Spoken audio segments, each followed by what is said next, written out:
Donc maintenant je peux dire qu'il y a un dieu, enfin, si j'en crois la Spirit Box, si j'en crois Véro, un dieu, un paradis, comme quoi on peut libérer ces âmes, ces énergies qui sont autour de nous.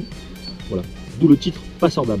Je ne pense pas que ce soit Véro qui m'a fait ressentir cette grande sensibilité. Je pense que ça vient de toutes ces immersions que j'ai pu faire, et que je vais en faire encore d'autres, qui me permet d'avoir cette sensibilité assez accrue.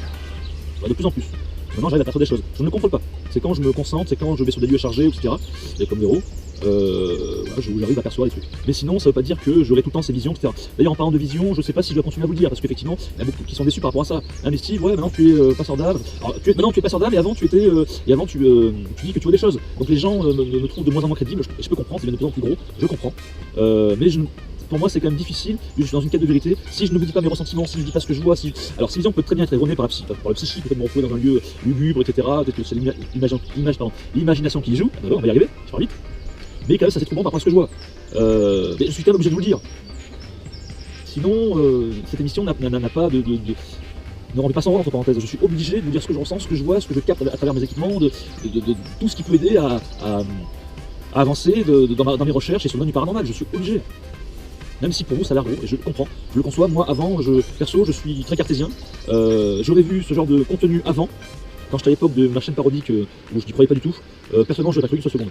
D'ailleurs, c'est l'une des raisons pourquoi j'ai créé cette émission, pour me confronter à ce genre de résultats qu'obtient plusieurs enquêteurs. Je vous rappelle, je ne suis pas le seul à avoir des visions, à avoir des ressentis, à avoir été possédé, je ne suis pas le seul.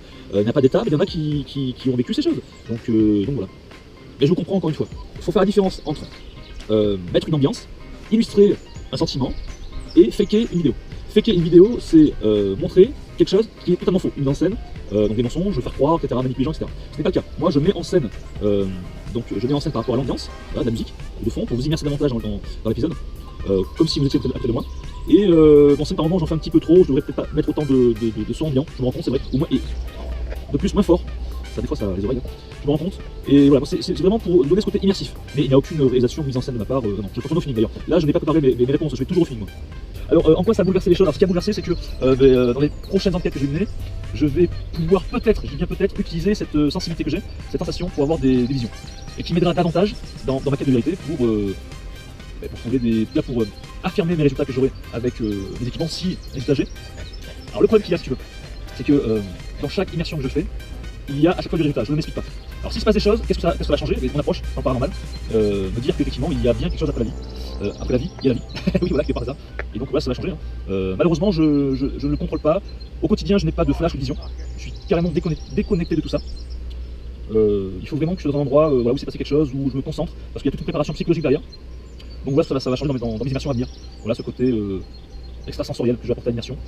Voilà, je pense, c'est pas malheureusement parce qu'il y a des gens j'ai eu beaucoup de commentaires qui disent ouais mais Steve, c'est pas rationnel, etc. Oui, c'est pas rationnel, c'est trop gros, je peux comprendre. Mais c'est la direction que prend mon émission, je n'y peux rien. J'évolue avec mon émission, je ne peux qu'évoluer avec mon émission. Donc je peux pas faire autrement, je peux pas renier cette capacité-là que chacun a, je suppose, mais que moi je développe à travers mes immersions. Voilà.